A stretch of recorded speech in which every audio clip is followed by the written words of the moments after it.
మీరు అందరు కూడా చూస్తున్నారు కదా, గెలిచినప్పటి నుంచి మన నియోజకవర్గంలో ఏదైనా అది కొన్ని నేనేమైనా చేసినారా అంటే నాకు బాధ లేదు, నేను చేసిన దానికి నేను పడడానికి నాకు బాధ లేదు. కానీ ప్రతి దానికి తీసుకొచ్చి ఎమ్మెల్యే గారే చేస్తుండ్రు అన్న మాట బాధగా అనిపిస్తుంది. నిన్నటికి నిన్న ఒకటి అయింది, అది నేను చెప్పని అవసరం లేదు, కానీ దాన్ని రాష్ట్ర స్థాయిలో పెట్టడం జరిగింది. అది నాకు సంబంధము లేదు. నేను పోనీ నాకేమైనా తెలుసా దాని గురించి అంటే అది లేదు. నా వయసు ఎంతుంటే తిప్పి కొడితే నా మీద మాటలు అనేటోళ్ళు అంత అనుభవం అంతా కూడా ఉండదు. అయినా కానీ నేను ఎప్పుడు చేతులు ముట్టుకొని ఏం కూర్చోట్లేదు కదా. ఇప్పుడు ఎమ్మెల్యేలైనా ఎక్కడైనా ఉంటున్నారా? ఎప్పుడు మీకు అందుబాటులో ఉండట్లేనా?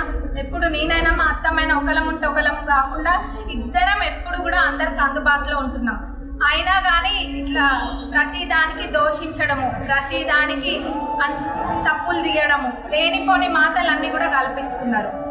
అది మీ ఇంట్లో అట్లయితే మీకు బాధ అనిపించదా? మరి నేను కూడా ఎవరో ఒకళ్ళు ఇంట్లో అమ్మాయినే కదా, ఊరికే నోరుంది కదా అని చెప్పి అన్ని తప్పుగా మాట్లాడద్దు కదా, న్యాయంగా మాట్లాడాలి కదా ఎవరమైనా. కొంచెం ఈ విషయంలో కొంచెం అందరూ కూడా అర్థం చేసుకోండి. మీరు అందరు సహకరించాలి. అందరు సహకరియట్లేరని కాదు, సహకరిస్తుండ్రు, కానీ ఇట్లాంటివి కొన్ని ఇబ్బందికరంగా ఉంది, కొంచెం మంచిగా అనిపించట్లేదు. కాబట్టి అందరూ కూడా అర్థం చేసుకోవాలని కోరుకుంటున్నాను.